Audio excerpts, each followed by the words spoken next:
Well, I'm a sound re-recording mixer on Tron Legacy, and our job is to take all of the sound elements that have been editorially prepared by our crew. Those elements would be coming from dialogue department and sound effects and design departments and our Foley department, along with the music department. And we put up all the elements in a final mix console, and we work on a dub stage, which is just like a movie theater, except it's kind of a controlled environment, a work environment, where our directors and producers and picture editors sit in the room with us, and the mixers are at the console, and we're making it sound the way that emotionally is fitting for any given scene or moment in the movie, and hopefully we make it sound like exactly what the audience wants to get out of their movie-going experience. What kind of tools do you use for this? We use a variety of tools. We use a lot of Pro Tools.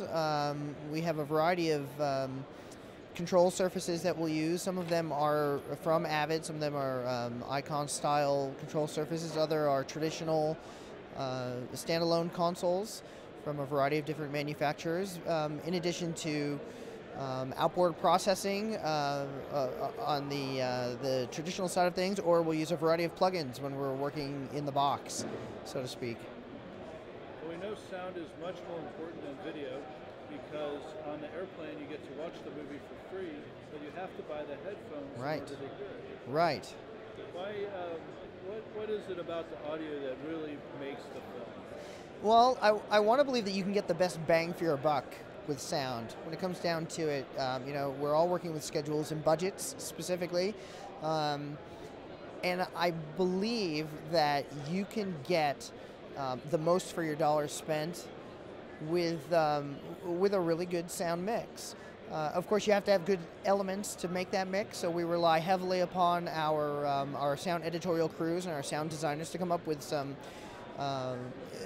emotionally effective elements, all of which will help communicate, the emotion and help the storytelling within the movie. It's something that I think is sound can give you a very visceral experience. It can stun you, it can shock you, it can carry you. And I'm not just talking about music, I'm just talking about the composite soundtrack and all the elements and how they come together. You can make some pretty dynamic decisions that'll help contain and control the contrast of how the audience is going to feel. How did you learn this craft, this trade? Well, I learned this craft really from hanging around with some incredibly talented people, and there are many people that I have to give thanks to for helping me and teaching me and guiding me. Some incredibly talented people. Some people I even still work with, Laura Hirschberg and Randy Tom and Gary Rydstrom and Gary Summers and Tom Johnson, and there are many. In addition to having inspirations, people that maybe I haven't worked with but whose work I very much respect. It certainly has been an inspiration along the way. In terms of an actual education, I personally went to Full Sail in Winter Park, Florida, where we really, got a good, strong foundation in audio and audio production, and then I just moved to LA and started interning and working in the ranks of film post-production. Are you a member of the union? I am. Yeah, I'm Local 700, pro-union, and they've helped a lot, with health benefits and they provide so much help to so many different people that we can't afford to not have that representation. We need that representation to help everybody out. It's not just for me personally, too. It's for all the people that make up our community.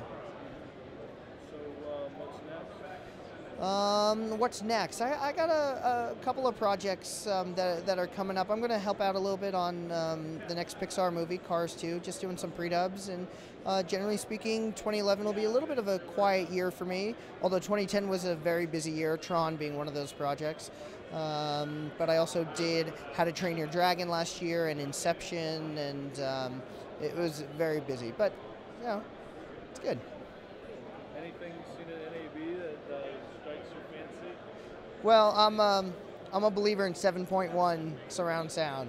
So Tron certainly maximized the 7.1 sound field, I think, and so I know they're trying to spread the word about that and get the word out to as many people as possible to get it onto as many projects and programs as possible.